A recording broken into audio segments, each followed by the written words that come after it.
In 1958, while American families were taught to duck under their school desks and wait for the all clear, the United States government was quietly building an underground city underneath a luxury resort in West Virginia. It had a 25-ton blast door, sleeping quarters for over 1,100 people, a working hospital, and a vault stocked with billions in emergency cash. None of it appeared on a map. None of it was mentioned in the civil defense pamphlets handed out at schools and post offices. Number 14 on this list was so classified that the construction workers who built it were forbidden from telling their wives where they'd been working. And number 7 involves a daily Air Force operation that ran continuously for nearly 30 years before the public learned it existed. These programs weren't contingencies. They were the actual plan.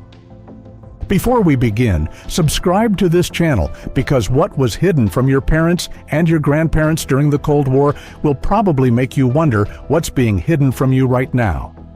Let's count them down. Number 20. The radio frequencies that hid America from Soviet bombers. From 1951 to 1963, every commercial radio station in the United States was required by federal order to broadcast on either 640 or 1,240 kilohertz on the AM dial during a nuclear emergency. The system was called CONELRAD, short for Control of Electromagnetic Radiation. The reasoning was direct. Soviet long-range bombers were equipped with radio direction finders. By forcing every American station onto only 2 frequencies, with stations rotating in and out to avoid creating a steady navigational beacon, the government could deny enemy aircraft a signal that would lead them to American cities. Every radio sold in America between 1953 and 1963 was required by law to mark those 2 frequencies with a small civil defense triangle. Most Americans assumed the triangle was decorative. It was actually a survival aid the government hoped you would never need to use. CONELRAD was replaced by the Emergency Broadcast System in 1963. The triangles stayed on radios for years afterward, sitting in living rooms across the country, marking a system most owners never understood. Number 19. The civil defense biscuits stockpiled by the millions in basements you walk past every day. Between 1962 and 1965, the Federal Civil Defense Administration produced over 150 billion all-purpose survival crackers and stored them in fallout shelters across the country.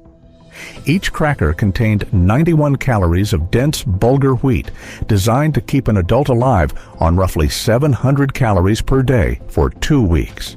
The crackers were sealed in 18-pound metal tins designed to last for decades.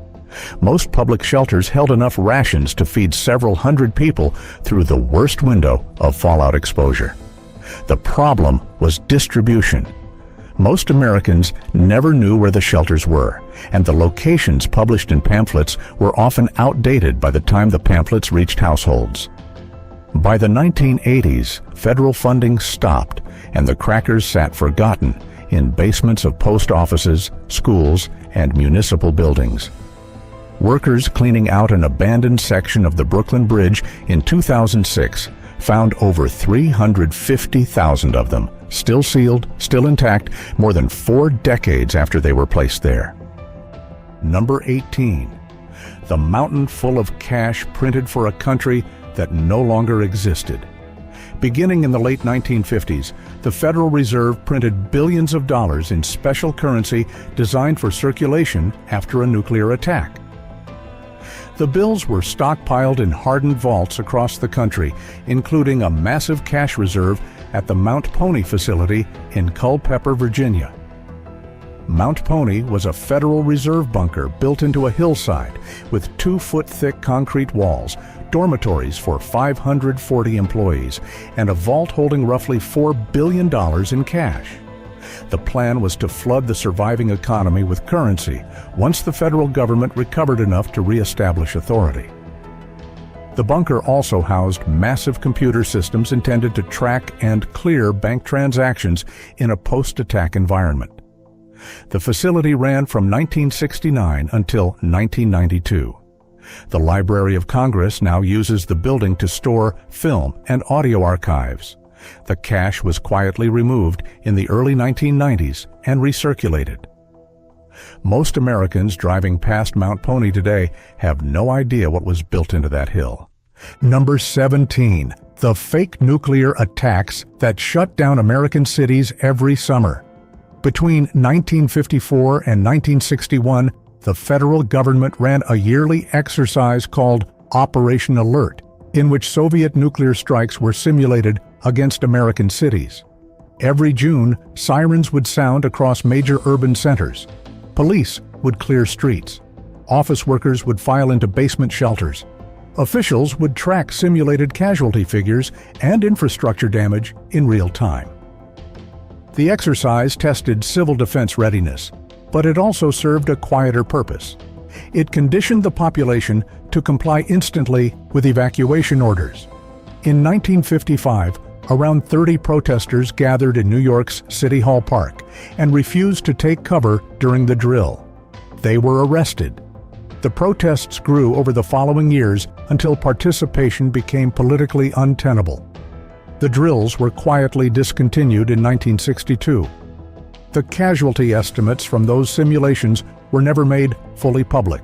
They were classified to avoid panic about how few Americans the existing shelters could actually save. Number 16.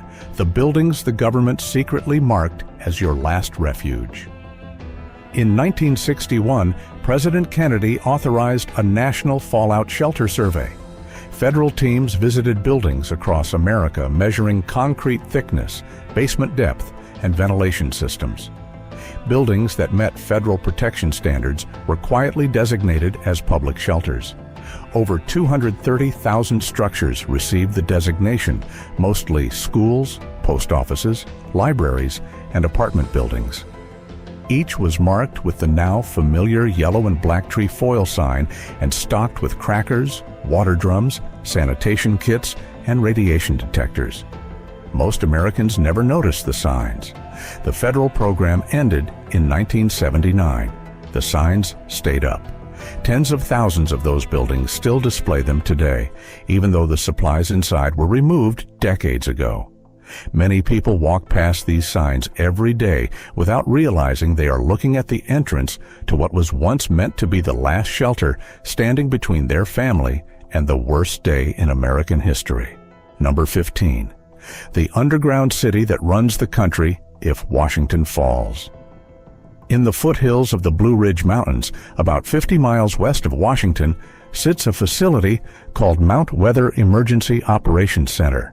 From the air, it looks like a small federal compound.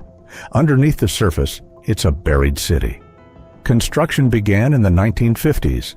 The complex includes private apartments and dormitories, paved underground streets for vehicle traffic, lakes for water and cooling, a cafeteria, a hospital, a chapel, broadcast facilities, and a presidential bunker.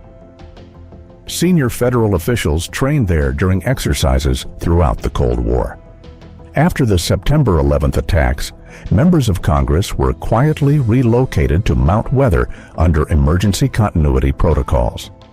The facility has never been officially detailed by the government. What we know comes from declassified Federal Aviation Administration documents and a handful of journalists who pieced it together from public records. Mount Weather is still active today. It was never intended for civilians. Here's what nobody puts in the textbooks. The Cold War wasn't a story of two governments preparing their citizens for nuclear war. It was a story of two governments preparing themselves for nuclear war while pretending to prepare their citizens. The duck and cover drills, the backyard fallout shelters, the survival pamphlets pushed through every American mailbox, all of it served a single purpose: to make the public feel like the government had a plan for them. The government did not have a plan for them. The plans were for Congress, for senior military leaders, for Federal Reserve officials, for the people who would be needed to rebuild what was left. Civilians weren't in those plans in any meaningful sense. The federal shelter network at its peak could fit roughly 60 million people. The American population in 1962 was 186 million. The math was never hidden. It just wasn't advertised. Number 14, the mountain hollowed out for the military when the Pentagon goes dark. In Adams County, Pennsylvania, 6 miles north of Camp David, a granite mountain called Raven Rock was excavated beginning in 1951. The facility, known officially as Site R, was designed to serve as the alternate Joint Communications Center. If the Pentagon was destroyed, Raven Rock would take over. It contains a 38-acre underground complex with 5 interconnected 3-story buildings, sleeping quarters for thousands, a chapel, a fitness center, dining halls, a fire department, and command rooms with direct lines to every major military installation in the country. The facility cost over $35 million to build in 1953 dollars, equivalent to roughly $400 million today. The men who built it signed lifelong non-disclosure agreements. Many of them weren't told what they were building or why. Construction workers' wives were told their husbands were on temporary duty without further detail. Raven Rock is still active. It's staffed 24 hours a day, every day of the year. Number 13, the pills the government stockpiled by the millions but refused to distribute. Potassium iodide tablets block the thyroid from absorbing radioactive iodine, the most dangerous short-term fallout isotope. A single dose taken within hours of exposure dramatically reduces the risk of thyroid cancer, especially in children. The federal government began stockpiling potassium iodide in the 1960s and continued through the Cold War. By 1980, federal warehouses held tens of millions of doses. The problem was distribution. Outside of small populations near nuclear power plants, the tablets were never made widely available to the American public. State and local governments asking for stockpiles were often denied. The official reasoning was that distributing iodide would create false confidence and discourage real shelter preparation. The unofficial reasoning, according to internal Department of Health memos declassified in the late 1990s, was that mass distribution would publicly acknowledge the likelihood of fallout reaching civilian populations. The government did not want to make that admission. Number 12, the luxury bunker hidden under a luxury resort. In White Sulphur Springs, West Virginia, the Greenbrier Hotel marketed itself as a 5-star vacation destination for presidents, senators, and foreign dignitaries. Beginning in 1958, the United States government quietly excavated a 112,000 square foot bunker directly underneath the West Virginia wing of the hotel. It was designed to house all 535 members of Congress, plus essential staff, during a nuclear attack. The bunker contained decontamination showers, a power plant, dormitories, a cafeteria, a dental clinic, a working television studio, and a chamber for the House of Representatives, complete with seating for the Speaker. The blast door weighed 25 tons. The entire facility could seal itself in 15 minutes. Hotel staff who serviced the bunker were told it was a meeting facility for an organization called Forsyth Associates. The cover held until a Washington Post reporter exposed it in 1992. The bunker was decommissioned the same year. Today, you can take a tour of it for $39. Number 11, the salt caverns full of oil that exist for one specific scenario. In 1975, 2 years after the Arab oil embargo exposed America's vulnerability to fuel disruption, Congress authorized the Strategic Petroleum Reserve. The official purpose was energy security during normal disruptions. The classified purpose, detailed in internal Department of Energy memos declassified in the late 1990s, was to ensure the United States military and emergency response systems could continue operating for at least 6 months after a nuclear exchange that knocked out domestic oil refining. The reserve consists of 4 sites along the Gulf Coast, with crude oil stored in natural salt caverns deep underground. At its peak, the reserve held over 727 million barrels. The caverns were chosen specifically because they could survive a near-direct nuclear hit.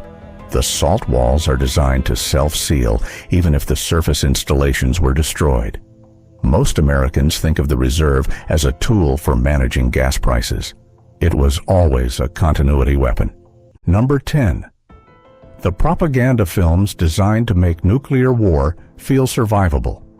Between 1951 and 1965, the Federal Civil Defense Administration produced over 100 educational films aimed at American schoolchildren, families, and workers. Films like Duck and Cover, Atomic Alert, and Survival Under Atomic Attack were screened in classrooms, factories, and movie theaters across the country. The films presented a consistent message. Nuclear attack was survivable. Simple precautions like ducking under desks, painting windows white, or sheltering in a basement could keep ordinary Americans alive. Internal civil defense documents released in the 1990s show the agency knew this messaging was misleading. Studies the agency conducted in the late 1950s estimated that a full Soviet attack would kill between 50 and 100 million Americans within the first 30 days, regardless of duck and cover compliance. The films continued anyway. The reasoning, written into internal civil defense memos from that era, was that public belief in survivability was necessary to prevent mass refusal to comply with federal authority during a crisis. Number 9. The Americans secretly designated to run the country if everyone in Washington died. Beginning in the Eisenhower administration, the federal government maintained a confidential list of citizens, mostly former officials and trusted private sector executives, designated to step into specific federal roles in the event of an attack that decimated the chain of command. The program was called the Federal Emergency Plan, later evolved into the Continuity of Operations Plan, or COOP. The list contained roughly 200 names at any given time and included acting cabinet members, federal agency heads, central bank officials, and emergency communications operators. Each name was paired with a specific bunker assignment and a sealed instruction packet describing duties. Most of the people on the list did not know they were on it until they were activated during a drill. The program was kept secret, in part because publicly naming a shadow government would have signaled to Soviet planners exactly which civilians to target with follow-up strikes. Pause for a second on what this list is actually telling you. Every program here was built on the assumption that the American government would survive a nuclear war and the American public mostly would not. That wasn't a worst-case scenario. That was the working plan. 6 decades of continuous infrastructure investment in continuity for the few, and crackers and pamphlets for the many. The Cold War officially ended in 1991. Most of these programs did not. Mount Weather still operates. Raven Rock still operates. The Strategic Petroleum Reserve still operates. The list of designated continuity citizens still exists, updated quarterly. The Federal Reserve still maintains hardened cash storage facilities. The plans never went away. They were quietly modernized and renamed. If you assume the threat was Soviet missiles, the programs make no sense in 2026. If you assume the threat is any catastrophic event, including pandemics, grid failures, financial collapse, or other forms of state breakdown, the programs are still active because the planners still expect them to be needed. Number 8. The Soviet target maps American officials had and kept secret for decades.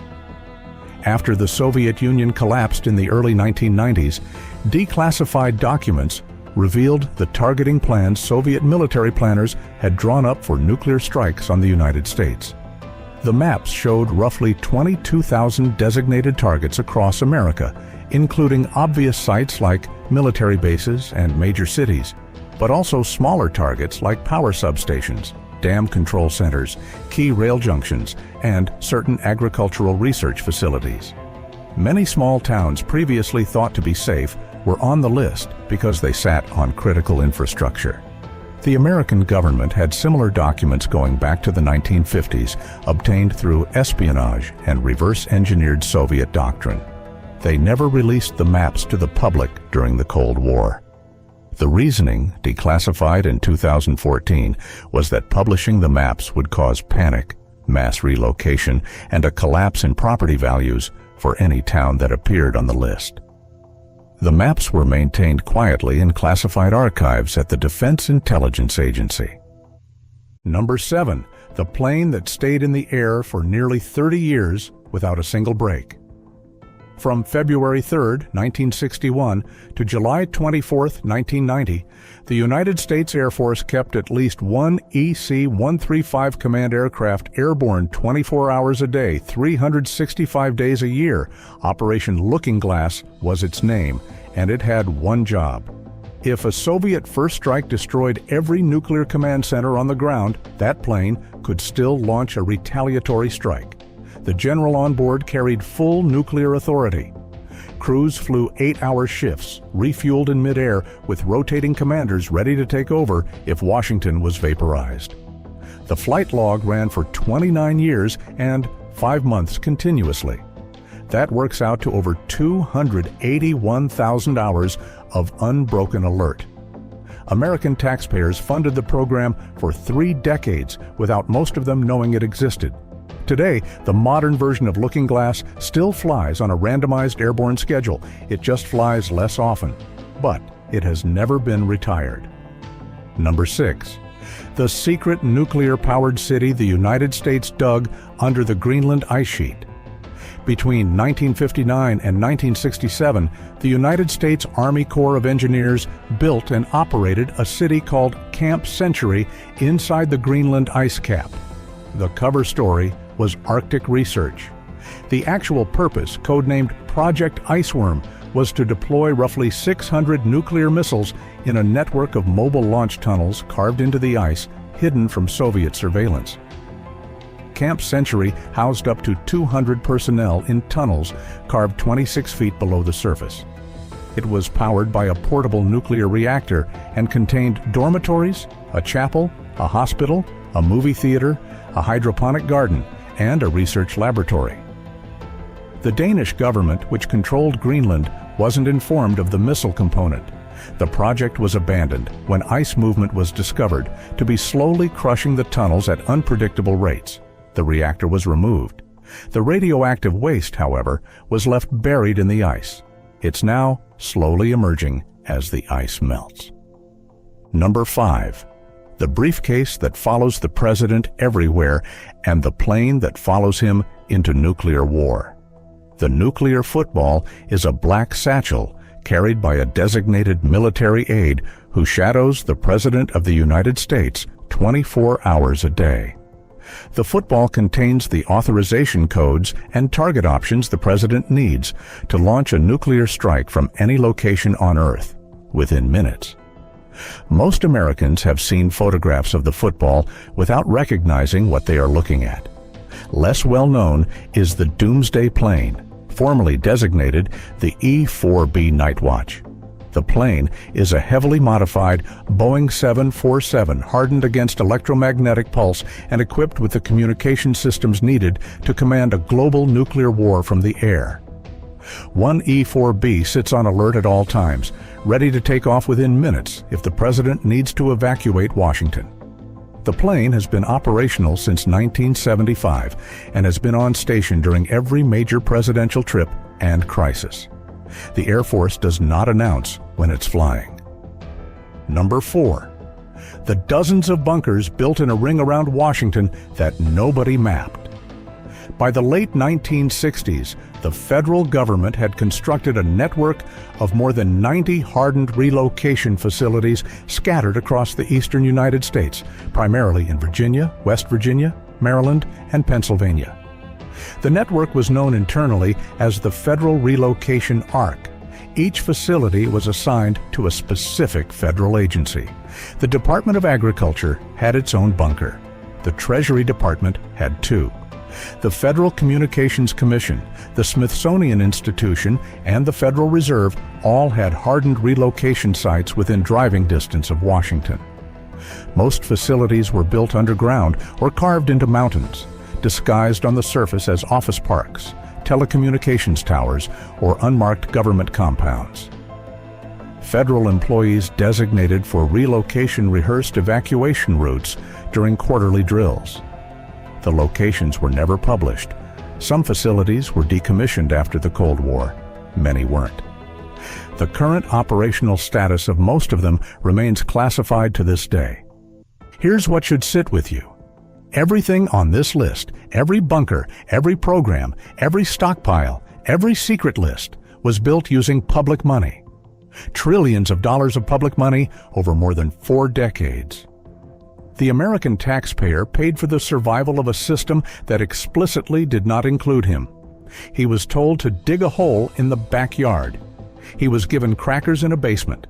He was shown a film about ducking under his desk. The government, meanwhile, was building cities under mountains and putting planes in the sky that never came down. The next 3 items on this list are the ones that should make you think hardest. They are not about what the government built. They are about what the government planned to do after most Americans were already gone. They are not historical. They are policy. They are still on the books. Number 3.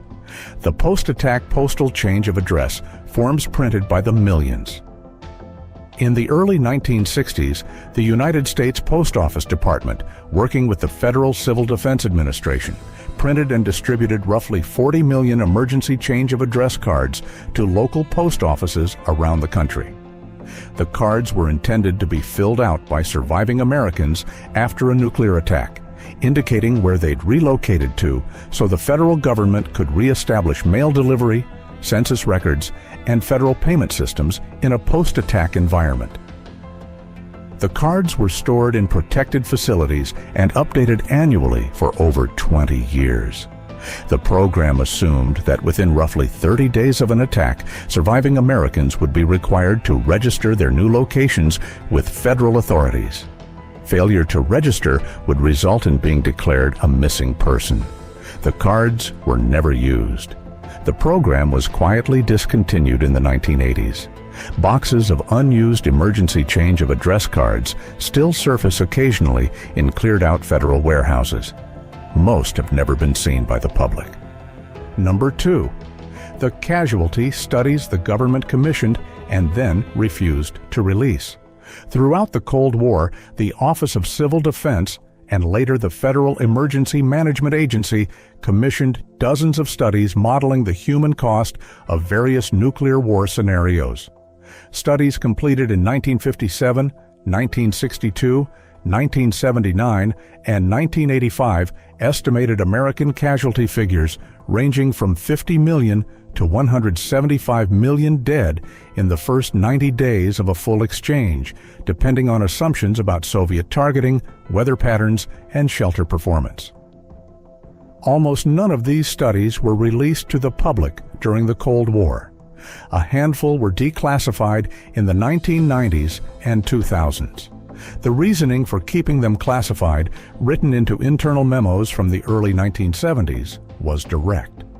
If the American public understood the actual likely casualty figures, they would lose faith in the deterrent value of mutual assured destruction and might pressure the government toward unilateral disarmament.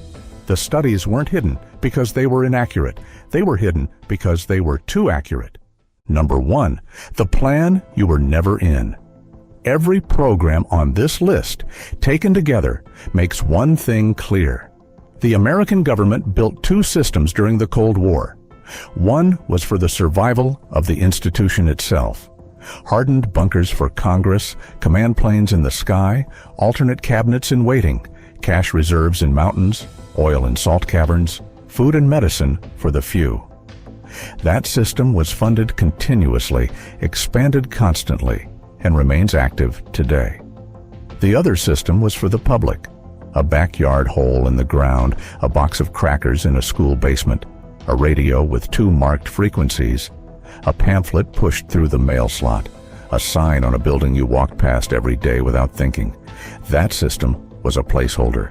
It was designed to maintain civic order during the crisis, not to keep most of the people alive through it. Every American alive during the Cold War paid for both systems. Only one of them was for them. The first was real. The second was theater.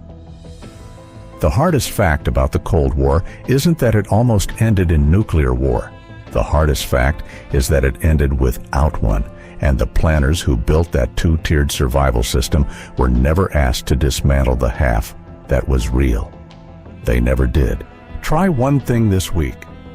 Look up your nearest fallout shelter sign on your way to work or school.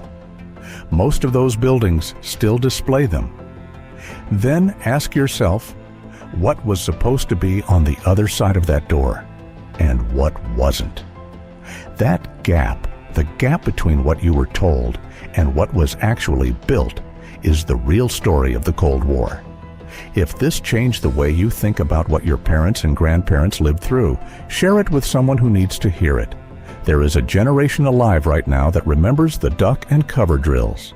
They deserve to know what those drills were really for.